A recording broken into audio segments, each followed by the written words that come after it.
Bonjour à tous et bienvenue sur ce nouvel épisode du podcast Les archives de notre héritage.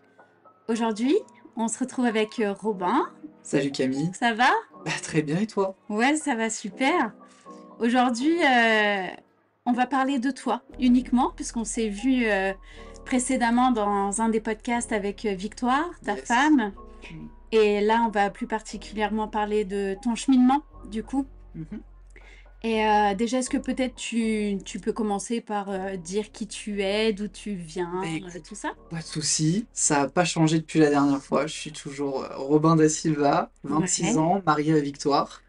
Et bah, je suis éducateur spécialisé et je travaille aussi dans la com. Voilà, c'est un peu les deux aspects pro. Ouais. Et à côté de ça, bah, je suis chrétien, j'aime Jésus, Amen. je vais à l'église et c'est pour moi quelque chose de très très important. Et je veux pouvoir m'investir dans ces choses-là toute ma vie en fait. Amen. Et du coup, comment t'as rencontré Dieu? Alors, il n'y a pas beaucoup de, de relief dans cette histoire-là. On va Mhm. dire que voilà, je suis né dans une famille chrétienne, Mm. mais ça m'a pas empêché voilà, de faire mon cheminement parce que bon, bah, à l'adolescence, aller à l'église, ça va 5 minutes, mais moi, c'était pas le truc. Voilà, ça faisait partie de la routine. Tous les dimanches, on allait à l'église, bon, c'est très bien. Mais il a fallu que j'ai ma rencontre personnelle avec Dieu à un Mm. moment donné. Et, et en fait, c'est ça qui a déclenché un gros, gros changement derrière. Et t'avais quel âge du coup quand t'as fait vraiment cette réelle rencontre? Alors, ce qui est marrant, c'est que je me suis baptisé à l'âge de 17 ans, Ok. mais c'est vraiment à 20 ans que j'ai réalisé ce que c'était de suivre Dieu. Et je pense ne pas être le seul dans ce Non. cas-là. Je crois qu'on est beaucoup à avoir été baptisés. Voilà, on a piqué une tête, ça a fait plaisir à toute la famille. Mais est-ce que ça a vraiment changé quelque chose? Je sais pas. Moi, en tout cas, ça avait changé pendant un temps. Mm. Et puis très vite, bon, bah, ça avait, je faisais un peu ma vie comme je l'entendais. Et puis, ouais, c'est vraiment à 20 ans que j'ai fait ma rencontre pleinement Ouais. avec Dieu. Parce que généralement, en plus, après le baptême, enfin, je sais que bah, ça m'est arrivé aussi, hein, bah, il y en a un qui est pas vraiment content de voir aussi notre décision et donc il nous emmène dans d'autres chemins, on va dire, mais Dieu n'oublie pas qu'on est ses enfants et il nous ramène à lui à un moment donné. Bah écoute, en tout cas, Dieu a utilisé ma grand-mère à ce moment-là. Oh, waouh! En fait, j'étais retourné chez ma famille, voilà, donc j'étais déjà étudiant au Havre, j'avais mon appart là-bas, mais du coup, j'étais revenu le week-end chez moi, du côté de Lisieux, etc. Et en fait, j'avais un week-end qui était prévu avec des potes au Havre, avec voilà, plein de projets, etc. Enfin, pas du tout en lien avec Dieu. C'était, voilà, on devait bosser sur des projets, mais rien à voir avec Dieu ou quoi que ce soit. Mhm. Et je boucle mon sac pour prendre mon Blablacar et aller au Havre. Et en fait, j'ai un pote qui m'appelle et qui me dit Robin, est-ce que tu serais chaud de faire une colo, de venir aider en colo? C'était une colo chrétienne. Ok. Donc, tout de suite, vous allez capter un peu le niveau d'orgueil que je pouvais avoir. C'est que la première question, c'était de lui dire bah, est-ce que c'est pour être animateur ou pas? Animateur, c'est stylé. Et il me dit non, pas du tout, c'est pour nettoyer les sanitaires, faire la plonge, faire les Waouh! lits, nettoyer les chambres, servir à manger, ratisser le jardin, enfin voilà, des trucs qu'on n'a pas envie de faire. Et du coup, moi, voyant ce que j'avais déjà prévu au Havre, mes projets avec mes potes, etc., je dis non, écoute, non, je te dis non. Et je raccroche et c'est là que ma grand-mère intervient. Je me rappellerai toujours de cette image, elle était en train de repasser et entre deux coups de fer à repasser, elle me regarde droit dans les yeux avec un regard rempli de sévérité mais aussi d'amour. Et Hmm. elle me dit, Titi, est-ce que c'est vraiment utile que tu ailles au Havre ce week-end? Est-ce qu'il ne faudrait pas plutôt que tu ailles à cette colo? Oh, wow. Et bon, bah, voilà, comme j'ai dit, j'étais baptisé quand même à ce moment-là, donc j'avais quand même une crainte de Dieu, une Hmm. éducation par rapport à qui est Dieu, et je crois du coup une certaine aussi sensibilité au Saint-Esprit. Et je me dis, il y a un truc qui fait écho en moi où je me dis, elle a raison. Et Ouais. je me sens poussé dans un chemin. Et donc je me retrouve voilà, face à ce carrefour où il y a un endroit, tu sais qu'il faut pas y aller, mais tu as envie d'y aller, puis il y a un endroit, t'as pas envie d'y aller, et enfin voilà, c'est et finalement, je rappelle mon pote, je lui dis: «Écoute, je t'ai dit non, bah, finalement, oui, je viens». Waouh. Et le soir, on va à l'église. C'était la réunion de prière, donc la réunion, on va toutes les semaines. Et le message du pasteur, mot pour mot, c'était le non qui se transforme en oui pour Dieu. Oh, waouh. Donc à la fin de la réunion, je vais voir le pasteur, je lui explique, et là, il tape une barre, et il me dit, bah écoute, j'ai hâte d'entendre ce que Dieu va faire avec toi ce week-end. Amen. Et bah ça a pas loupé. Incroyable. Écoute, j'ai eu ma rencontre avec Dieu, j'ai vécu un temps où voilà, j'ai senti Dieu me parler, Mm. et je me suis senti, ça peut paraître bizarre dit comme ça, mais vraiment comme visité de l'esprit, un truc vraiment fort. Je voyais, enfin indescriptible. En fait, c'est comme si j'avais eu un gros blackout pendant un moment, un temps Ouais, d'appel, etc. Et juste, tu vis un truc intérieurement tellement fort que c'est dur de mettre des mots dessus. Et à ce moment-là, j'ai reçu vraiment un appel de Dieu de écoute Robin, si tu me suis, c'est pas des blagues. Moi je veux que tu sois 100% avec moi. Il n'y a mm, pas de un coup oui, un coup non, les jours pairs, les jours impairs. Non, c'est est-ce que tu es prêt à me suivre toute ta vie? c'est ça. Et depuis, bah, ma vie a radicalement changé. Incroyable. Voilà. Waouh. Et du coup, de ça, forcément, je suppose que tu as vécu tout plein de choses. Il y a dû avoir des moments plus faciles que d'autres dans ta foi. Mm. Et, euh, et peut-être qu'à un moment, le Seigneur a voulu travailler quelque chose en particulier Oui, dans ta vie. oui. Bah, il y a eu un cheminement, etc. Et puis, je pense que je suis pas le seul de ma génération à être passé par un temps où, à un moment donné, quand on est jeune, on a le zèle, le feu pour Dieu, on veut Mm, le servir. Il y a un moment donné, je crois, qu'on commence à convoiter certaines choses dans le service. C'est-à-dire que quand tu es chrétien, tu veux servir ton église, tu veux mm, servir Dieu, et tout de suite, la première chose qui pop, c'est de se dire, bah, pourquoi pas être sur l'estrade, micro en main et prêcher? Pourquoi pas être à la louange et puis guider le temps de louange avec tout le band qui te suit, mm, etc. Je dis ces choses-là de manière très détachée et très frontale en même temps parce que je crois vraiment, pour l'avoir vécu, pour l'avoir aussi observé, que dans ma génération, on est beaucoup à avoir ce que j'appelle convoiter l'appel du micro, l'appel de l'estrade. ouais. Ouais, je comprends.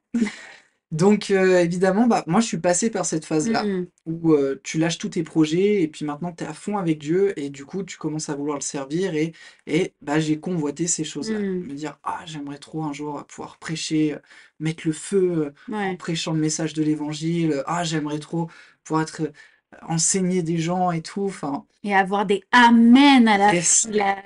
Oui, oui, oui, je vois. Et aujourd'hui j'en parle parce que bah, effectivement ça fait partie des choses que aujourd'hui, je le conscientise, j'en parle, Mm, mais avant, j'étais pas au courant de ça. mm, Et il a fallu justement, comme tu dis, que Dieu travaille ça, que déjà il mette ça en lumière, que je capte qu'il y a ça en moi, et que je me dise, ah ouais, ah je savais pas, ok, c'est moche, on va le travailler. Et puis bah c'est tout un processus quoi. mm, Et je dirais que ce processus, il a commencé bah, quand je suis arrivé dans une nouvelle église en fait. Et j'ai senti Dieu me dire: «Écoute Robin, on reprend tout depuis le début. Tu mm. redeviens un bébé spirituel, tu redeviens un enfant». Et moi j'étais en mode: «Mais non, mais j'ai quand même avancé, il y a des choses que je connais maintenant, non, non, non, non, non». Et ça m'a permis de travailler un truc auquel j'essaie de mettre un point d'honneur, c'est toujours de rester enseignable. Mm. Amen. C'est tellement important Oh de oui. rester enseignable parce que on peut très vite, en tant que chrétien, se dire: «Ah c'est bon, j'ai la connaissance», et puis dès qu'on voit différemment à Ouais. côté, Et pourtant, tu pourrais relire 2 fois le même passage de la Bible à 1 an d'écart et tu en obtiendrais même pas le même impact. c'est exactement ça. Enseignable jusqu'au bout de notre vie. Donc voilà, c'est et donc rester enseignable et en plus, ce côté de voilà, tu es un bébé spirituel, on réapprend tout de A à Z. Et c'était la première fois que j'apprenais et ça, c'est vraiment une clé que, bah, je pense c'est important de le partager. Mmh. C'est que je sentais comme Dieu me faire passer par ça en me disant: «Écoute Robin, c'est important que tu captes qu'il faut que tu apprennes à servir quelque chose qui te dépasse. Mmh. Tu es à l'église, c'est pour servir Dieu, et servir une vision, la vision de ton église. Ouais. Mais pas pour servir tes propres ambitions personnelles, pas pour servir tes objectifs personnels. Mmh. Et du coup, ça faisait partie de tout ce processus d'apprendre à me dire, OK, je vais pas à l'église pour me réaliser moi, mais je vais à l'église et je sers à l'église pour servir une vision, un truc qui est plus grand que moi, un truc qui me dépasse. J'arrête d'être tourné vers mon nombril et je commence à regarder à l'église avec un grand E Ouais. et au royaume avec un grand R, quoi. Mmh. Donc ça m'a fait beaucoup de bien. Et pourtant, il y a quelques années de ça, tu étais sur les réseaux sociaux?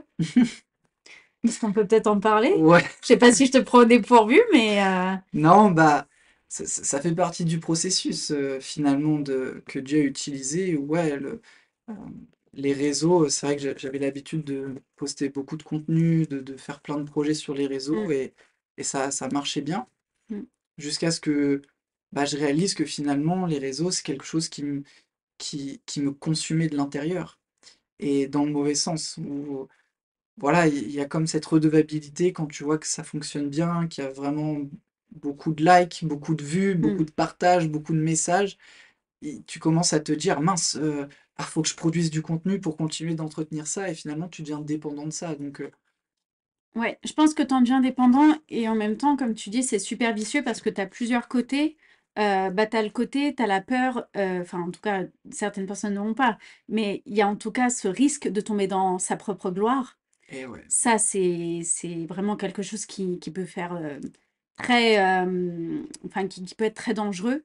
Et il y a aussi les likes. Alors, tu en parlais et je sais que je l'ai vécu à petite échelle, mais par la grâce de Dieu, vraiment, il m'a délivré de ça très rapidement, à ma demande. En tout cas, c'est vraiment moi qui lui ai demandé de briser ça. Mais il y avait cette guerre aux likes, toujours plus. Pourquoi j'ai pas fait assez de vues sur cette vidéo-là? ça. Qu'est-ce qui a pas marché? Donc se remettre en question. Mais le pire de ça, c'est quand les gens se désabonnaient et que tu perdais des abonnés. Et ça, j'avais ce truc de mais qu'est-ce que j'ai fait de mal pour que les gens ne veuillent plus me suivre? Alors qu'on s'en fiche! Mais vraiment, on s'en Et fiche! tu t'es C'est dit, mais des choses pourquoi? qui. Oui. Pourquoi? Et donc, en fait, c'est une remise perpétuelle en question de toi, de ton propre truc. Et donc, tu commences à être en colère contre toi-même. Tu commences à te faire la propre guerre, à te C'est faire ta ça, propre guerre. en fonction du regard des autres, Ouais! de leur jugement, De de leur leurs like et commentaires, des désabonnements, des abonnements. et finalement, tu dépends de milliers de personnes qui ont des milliers d'avis différents et, Et qui ne te connaissent même pas. et qui te connaissent pas. Ouais. Donc, et d'ailleurs, pour être tout à fait transparent, juste le fait de faire un podcast solo avec toi, Mmh. c'est un exercice qui est difficile pour moi, enfin en tout cas que Mmh. j'appréhendais. Tu m'aurais dit ça il y a 4 5 ans, ah bah ouais, j'aurais été archi refait, je t'aurais fait une com sur les réseaux. Magnifique. Et aujourd'hui, je suis beaucoup plus, en tout cas, je travaille à être vraiment détendu par rapport à ça pour pas Amen. tomber dans cette guerre-là Mmh. où c'est une torture en fait. Ouais. Et, et je pense que ça fait partie, voilà, aussi de gagner en maturité, de Mmh. grandir, puis d'arriver à un âge où, au bout d'un moment, les réseaux, enfin, faut pas que ça devienne un but en soi, quoi. Il y a la vraie Ouais, vie aussi à côté. c'est ça. Et là, en parlant comme ça, je me rends compte que je vieillis aussi. Mais, mais voilà. Oui, comme tous. Ah là là. Mais en tout cas, ça a fait partie du Mmh. processus. Et, mais c'était un bon processus. Et Mmh. finalement, tout ce processus-là, voilà, le fait d'arriver à l'église, de se dire, ok, j'arrête de regarder à mon nombril, je regarde aux autres. Ok, je cherche plus à me réaliser moi, mais je cherche à réaliser la volonté de Dieu. Mmh. Ok, voilà, tout ça, ça fait partie d'une saison, en tout cas, que j'ai traversée, qui s'est étendue très longtemps, Mmh. enfin, que la Bible, en tout cas, appelle aussi le désert. Ouais. Et je sais qu'en tant que chrétien, on est familier de ce terme-là, Mmh. le désert, et on voit ça comme la punition, comme le temps d'épreuve, comme le... Mais en fait, bah, ça m'a permis d'étudier un peu tout ça, le désert, qu'est-ce que c'est, donc... et en fait, ce qui est ouf, c'est que dans la pensée juive, le désert, ça se définit littéralement comme l'endroit où Dieu parle. Amen. Et donc, si c'est l'endroit où Dieu parle, bah, nous, c'est l'endroit où on écoute. Mmh. Et finalement, j'ai capté que la durée d'un désert, une saison de désert dans la vie de quelqu'un, bah, la durée est déterminée en fonction de notre capacité à écouter Dieu, Mmh. à obéir et à capter, comprendre le message qu'il veut nous faire passer. C'est ça. Et certains diront, mais pourquoi Dieu a besoin de te mettre dans un désert, dans un endroit qui est un peu désagréable? Mmh. Parce que le désert, en fait, il y a pas de distraction. C'est l'endroit où, tu as tout juste ce qu'il faut pour survivre, mais en même temps, c'est pas l'opulence, donc il y a pas trop de distractions et tu peux te focus vraiment sur la voix de Dieu. Mm. Et tu choisis, soit tu écoutes, vu que c'est l'endroit où Dieu parle, soit bah, tu fais comme le peuple d'Israël et tu tournes en rond pendant 40 piges. Et la plupart ont même pas vu le bout du truc parce qu'ils sont morts dans le désert, quoi. Et ça, c'est Exactement. triste. Ouais, et puis c'est aussi ce qu'on appelle hein, le temps du brisement. C'est le temps où on vit des choses des fois qui peuvent être terribles et c'est très très dur. Mais je pense que le Seigneur veut nous briser, en tout cas, alors attention hein, de ce que je dis, le but n'est pas de nous faire du mal. Non, du La, tout. la seule chose, c'est qu'en fait, il n'y a que dans un état où on est faible Mm. que Dieu peut nous rendre forts. Et Yes. il va falloir qu'il nous modèle, et pour ça, il faut qu'on soit malléable. Et pour être malléable, eh ben, il faut qu'on soit brisé. Et c'est des temps qu'on a besoin et qui sont importants, en tout cas chez les chrétiens, quand on veut vraiment rentrer dans l'appel de Dieu.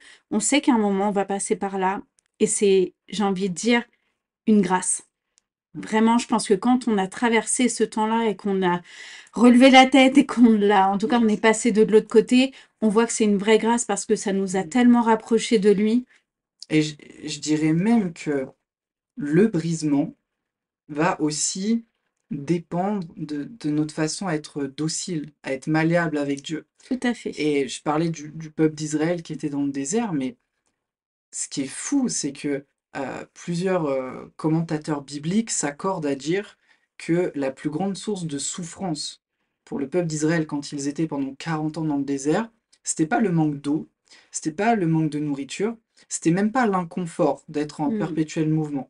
Parce que le désert dans lequel ils étaient, il y avait suffisamment de verdure, de sources d'eau, Mm. et Dieu agissait de manière miraculeuse. Il y avait des miracles qui Ouais. permettaient que le peuple d'Israël puisse vivre correctement, décemment dans le désert. Mm, mm. Et donc en fait, j'en suis venu à me dire, mais le désert, c'est pas ça, c'est pas le manque qui nous fait souffrir. Et les commentateurs bibliques disent que ce qui a fait le plus souffrir le peuple d'Israël, c'était leur murmure. C'était le fait qu'ils n'arrêtaient pas Mm. de se plaindre, qu'ils étaient tout le temps en colère. Alors que s'ils regardaient bien, il y avait ce qu'il fallait. Et Oui. c'était pas si horrible que ça, le Mm, mm. désert, finalement. Et je me dis, bah, nous, en tant que chrétiens, des fois, on est dans des saisons de nos vies un peu désertiques. Et le premier réflexe, ça va être de se plaindre. Et bah, c'est ce par quoi je suis passé. Je me suis plaint, je comprenais pas. Le Mm. timing de Dieu, je ne le comprenais pas. Je me disais, mince, j'ai renoncé à moi-même, j'ai renoncé à des choses que j'aime, des projets, des rêves de gosse, j'ai tout ça. Et je comprends toujours pas. Et en fait, ça m'a ramené, je parle beaucoup de la Bible parce que vraiment je suis un amoureux de la parole de Dieu. J'en parle beaucoup et on Mm. sous-estime vraiment à quel point la parole Ah de oui. Dieu, mais c'est un trésor Mm. au quotidien. Et ça m'a amené, je pense, ceux qui écoutent, peut-être nombreux connaissent Abraham. Et Abraham, Dieu lui a dit, va, quitte ton pays et va vers la terre promise, vers le- la terre que je te montre. En fait, dans le va et quitte, la traduction vraiment hébraïque, ça veut pas dire va et quitte, ça veut dire va vers toi-même. Et Oh. moi, ça m'a parlé ça. Mhm. Parce que pendant tout ce temps de cheminement, où je réapprenais à grandir avec Dieu, à marcher avec lui, à remettre le focus sur ce qui était important, etc., et bah, en fait, moi, je pensais que j'allais vers quelque chose d'important, vers un nouveau contexte, une nouvelle situation, un Mm. nouvel objectif, un nouveau titre, quelque chose, une nouvelle passion, enfin, un truc concret. Mais la parole de Dieu nous dit, va vers toi-même. Et je pense que des fois, en tant que chrétien, on peut très vite se décevoir quand on pense qu'on quitte quelque chose pour Dieu pour aller vers une nouvelle chose, alors Mm. que Dieu nous dit, non, moi je veux que tu ailles vers toi-même, que tu apprennes à te découvrir qui tu es toi, Oh, wow. pour que tu captes quelle est ton identité Amen. réellement. Oh, wow. Et en fait, ça, je me suis dit, waouh! Et je pense qu'en tant que chrétien, on peut s'épargner beaucoup de souffrances. Mm. Quand Dieu nous dit, va, quitte, arrêtons de Oh oui. s'attendre à une nouvelle situation, Mm. mais attendons-nous plutôt à nous découvrir, nous, Mm. en Dieu, et capter. Et c'est en tout cas comme ça que j'ai pu cheminer, et que Dieu a pu retirer, enlever, refaçonner, modeler, couper, tailler, et plein de choses en moi qui font que finalement, j'ai pas retrouvé une situation nouvelle, j'ai pas retrouvé un projet nouveau, mais par contre, je me suis retrouvé moi, en lui, une identité vraiment restaurée. Et Amen. ça, c'est assez fou quand même. Ouais, je pense que de toute façon, l'identité en Christ, pour moi, c'est tellement la clé de tout. Hmm. Parce que je sais qu'on est beaucoup, en tout cas de chrétiens, à se dire, oui, je sais qui je sais que je suis son enfant, tout. Mais en fait, on le vit pas réellement et on ne sait pas réellement. Et vraiment, j'insiste là-dessus, c'est quelque chose où moi, j'ai toujours su qui j'étais en lui, mais je ne le vivais pas réellement. Yes. Et depuis que je le vis réellement et que j'ai réellement compris, et j'insiste sur le réel, parce que pour moi, il y a une différence en fait. Mais elle est même pas exprimable avec des mots. Mais en fait, je suis libre. Yes. Et il y a beaucoup de jougs, enfin, on a des poids sur les épaules qui ont été enlevés, Hmm. des barrières qui ont été brisées. Il y a des questions que je me pose même plus. Hmm. Le regard des autres ne m'importe même pas. Yes. C'est, en fait, c'est arriver à une liberté. Hmm. Et je pense que c'est ça la réelle identité en Christ. En gros, c'est la réelle liberté. C'est ça. Mais complètement, en fait, on est, comme tu le dis, on est dégagé de tout joug Ah, étranger. tellement. Et un joug étranger, ça se définit par, bah, justement, une personne t'a follow sur les réseaux, quel impact ça a sur ta vie? Si ça a un impact, c'est un joug. Exactement. Étranger, parce que ça vient pas de Dieu, ça. Mhm. C'est Dieu. J'aime beaucoup le pasteur David Potier, le pasteur de l'église La Chapelle. Ouais. Il disait que des fois, on base beaucoup notre identité sur ce qu'on fait, sur nos performances. Mm. Et il disait, mais le jour où tu performes pas, ça veut dire t'es qui, t'es quoi, qu'est-ce qui reste de toi? Et ça, c'est aussi un cheminement. En fait, tout ce que je dis là, c'est là que c'est ouf, c'est que tout ce que je dis depuis le début de ce podcast, c'est comme si je prenais à l'envers. Je vous donne les conclusions, mais tranquillement, on arrive au moment où, bah, qu'est-ce que j'ai vécu concrètement pour pouvoir parler de cette manière-là. Dis-nous tout. Et, On veut savoir. et en fait, bah, voilà, je parlais un peu plus tôt de un peu cet appel de l'estrade, de Mm. convoiter le. Et je pense vraiment, j'insiste, dans ma génération, je crois qu'on est beaucoup à avoir été un peu formaté comme ça, à convoiter une certaine place dans l'Église. Mm, mm. Et moi, je me disais, ah là là, j'aimerais trop être responsable de jeunes quand même. Parce qu'être responsable de jeunes, c'est quand même stylé. Genre, Ok. t'es pas personne dans l'Église quand t'es responsable de jeunes, tu vois. Mais aujourd'hui, je dis ça, mais avant, je n'avais pas conscience que c'était de l'orgueil. Avant, c'était sincère quand je disais que bah, moi, je voulais avoir un impact auprès de ma génération et voilà, il y a des choses qui ont changé ma vie. Bah, j'ai envie de le partager parce que je veux voir des vies changer, en fait. Et tu voulais servir genre au maximum pour Dieu, quoi. Mais en fait, c'est ça. Mm. Donc, mais du coup, j'ai été responsable de jeunes pendant 3 ans. Et c'est là que j'ai capté, ah ouais, est-ce qu'il y avait réellement que des bonnes motivations dans la responsabilité Mm. jeunesse? Je basais beaucoup qui j'étais par ce titre-là. Je suis responsable de jeunes. C'est Ouais. mon identité et c'est stylé. Mm. Mais du coup, quand tu bases ton identité là-dessus, le jour où on te retire ce titre-là, qu'est-ce qui reste de toi? T'as pas envie de vivre ce jour-là parce que tu mises tout sur ça.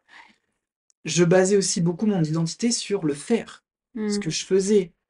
Je prêche, stylé. Je prêche pas, mince. Bon, faut que je trouve un autre truc où je peux quand même. Ok, qu'est-ce que je peux faire pour être à la hauteur? Qu'est-ce que je peux faire pour être quelqu'un? Qu'est-ce que je peux faire pour être un bon disciple? Mm.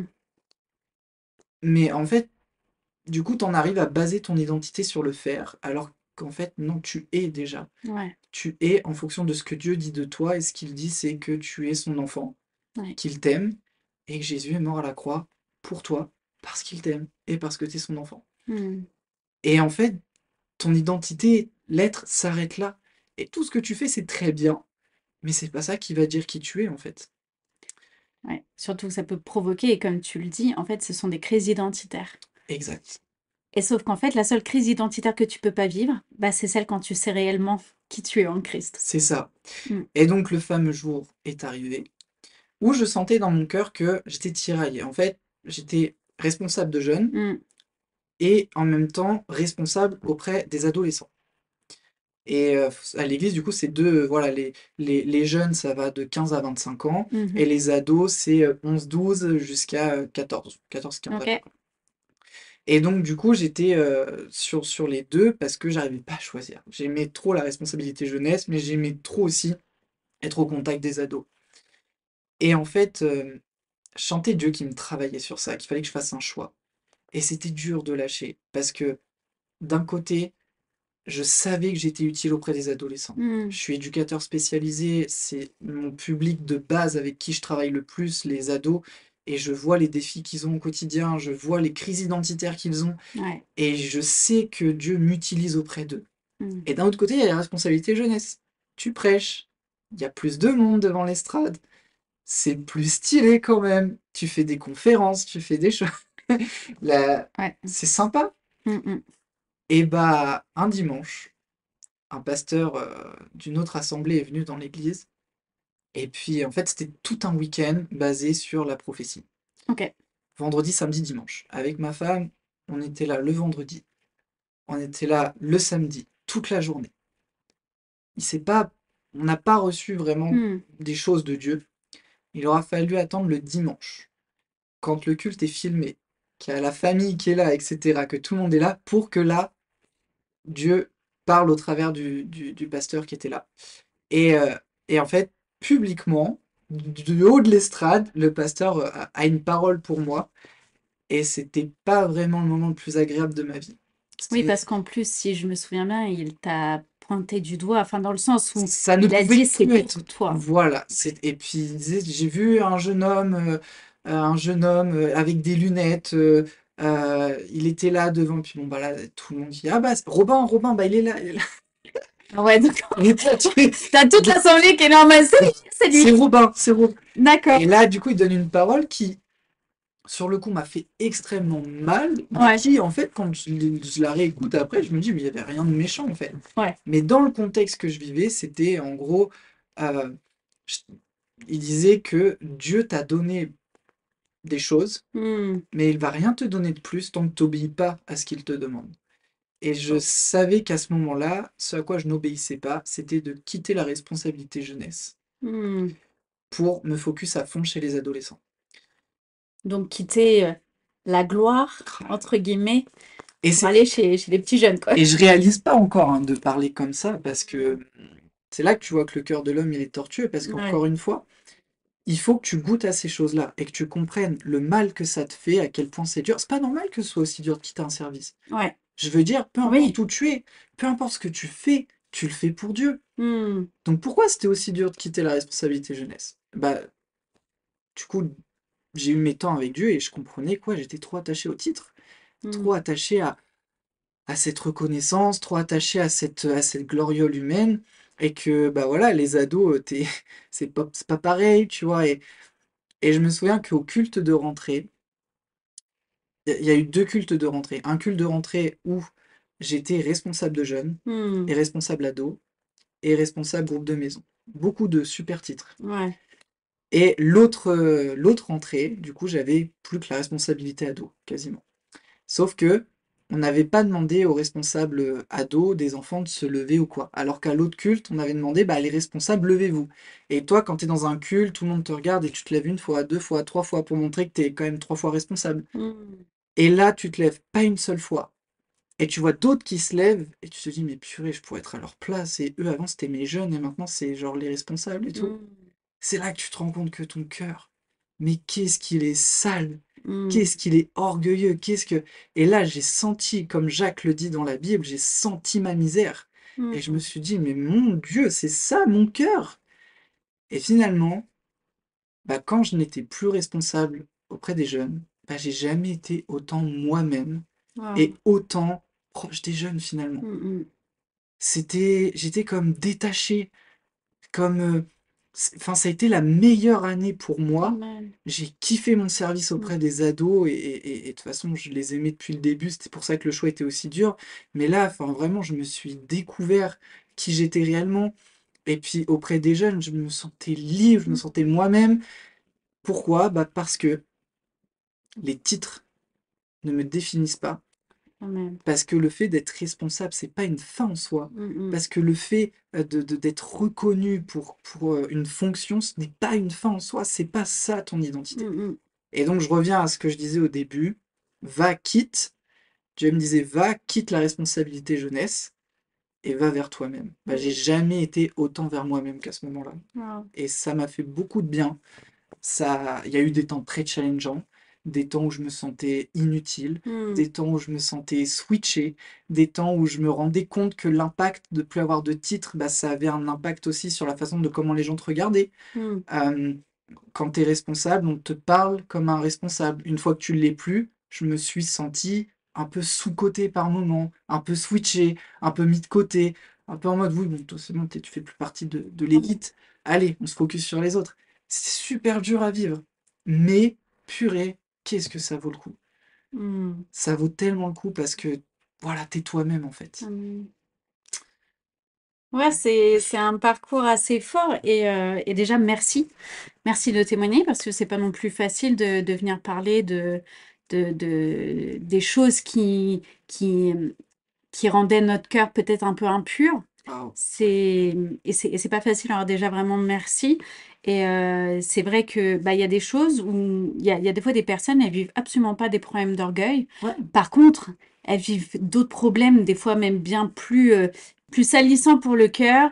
Et ce qui est sûr, c'est qu'aujourd'hui, on a tous des endroits où le Seigneur veut nous modeler, nous yes. briser pour nous retransformer. Et comme tu l'as dit si justement, pour nous retrouver nous-mêmes. Ouais. Et je pense que vraiment, c'est ce que nous appelle le Seigneur à faire quand il veut vraiment découvrir qui on est, c'est nous rendre libres.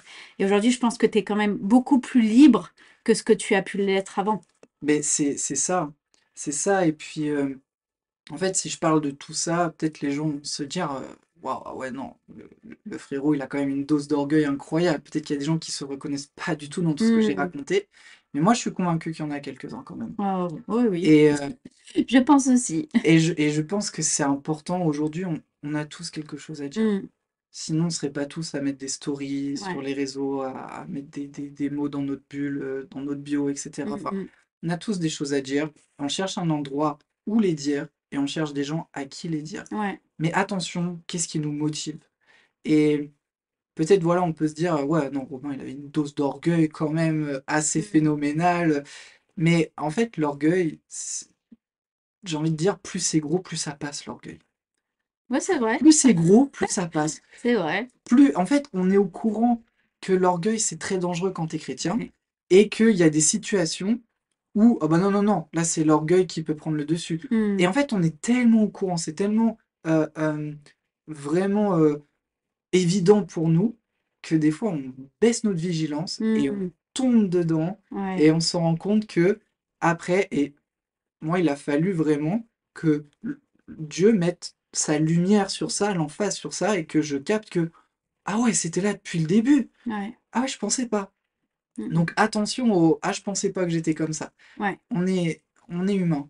Ah oui, complètement. Et vraiment, comme tu le dis, je pense même, enfin, je sais que tu parles beaucoup de notre génération, même des plus jeunes, mais il y a aussi des personnes qui sont déjà dans le ministère, aussi des fois Yes. depuis des années, Mm. et qui ne se rendent même plus compte à quel point l'orgueil est grand dans leur cœur. Et il y a comme des voiles qui se sont posés devant leurs yeux.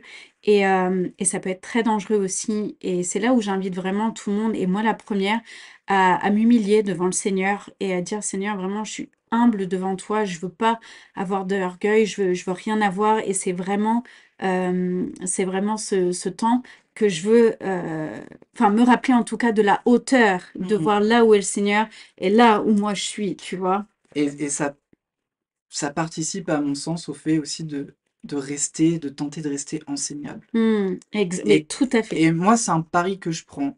Alors on pourrait se dire, ouais, mais attention, enseigner par qui? Mmh, Je fais confiance en qui je suis. Je pense que je suis pas bête, je suis pas plus bête qu'un autre pour amen. pouvoir peser le pour et le contre.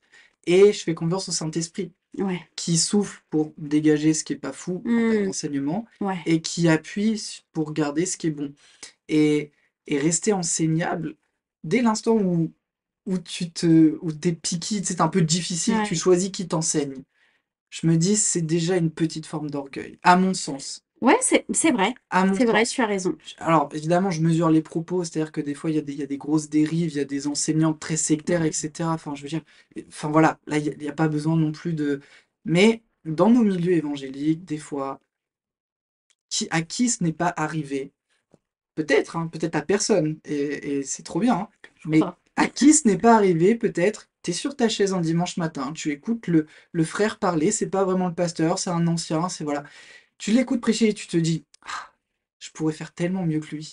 Ouais, C'est ouais, déjà de l'orgueil parce que ouais, tu ne te laisses pas être enseignable. Tu penses que tu es au-dessus de exactement. cet homme-là. Mm, Et donc, en fait, tu es orgueilleux. ouais, Et ça, je veux juste vraiment dire, faites attention à ça. mm. Faites attention à ça. Et moi, la clé, en tout cas, que j'utilise pour ma vie, c'est de me dire, je reste enseignable. Amen. Je crois qu'il y a des gens, ils ont des bonnes choses à dire. Et rester enseignable, ça participe aussi à cultiver l'amour pour l'autre, dans le sens où l'amour ne soupçonne pas le mal. Bah, du coup, ça me permet de pas soupçonner le mal chez la personne et de me dire que ce qu'elle a à me dire, c'est peut-être quelque chose de bon. Et après, moi, je pèse le pour, le contre, je prends mon temps de responsabilité derrière, et puis c'est bon, quoi. Et tu as tout à fait raison parce qu'au final, si tu ne te laisses pas enseigner, ça veut dire que déjà à ce moment-là, tu te prends déjà pour Dieu. Et ça, vraiment, je sais pas si vous écoutez et que vous vous sentez visé par rapport à ça. Le but, c'est pas d'accuser, c'est pas de, mais peut-être juste de vous ouvrir les yeux sur la situation et de voir que, eh ben, déjà, il est possible de changer quand on Yes. se laisse Yes. modeler, en tout Ah cas ouais. par le Seigneur. Ça fait mal sur le moment, c'est vrai, on se pose beaucoup de questions, mais je pense que tout ce qu'on en retire derrière, c'est de la liberté, c'est du bonheur.